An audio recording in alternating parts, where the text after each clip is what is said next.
ఆనాడు ఉద్యమ స్ఫూర్తిని నింపడానికి ఎవరిలో కూడా మరి మళ్ళీ తెలంగాణ వస్తుందా అనే అనుమానం ఉన్న వారందరి అనుమానాలు పటాపంచలు చేయడానికి కేసీఆర్ గారు స్వయంగా కలం పట్టుకుని రాసిన పాట ఒక చరణం. సిపాయిల తిరుగుబాటు విఫలం అయ్యిందని, సిపాయిల తిరుగుబాటు విఫలం అయ్యిందని అనుకుంటే వచ్చేదా దేశానికి స్వాతంత్రం. సిపాయిల తిరుగుబాటు విఫలం అయ్యిందని అనుకుంటే దేశానికి వచ్చేదా స్వాతంత్రం.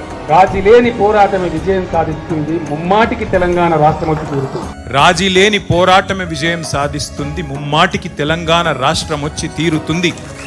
ఇది కేసీఆర్ గారు రాసిన పాట.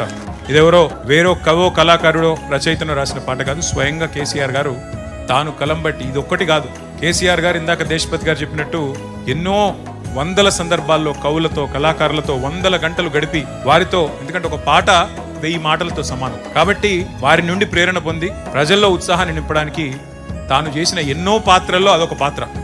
కళాకారుడిగా, కవిగా, రచయితగా కేసీఆర్ గారు ఎన్ని అద్వితీయమైన పాత్రలు పోషించినారో ఆ 14 ఏళ్ల ఉద్యమ ప్రస్థానంలో మీ అందరికీ తెలుసు.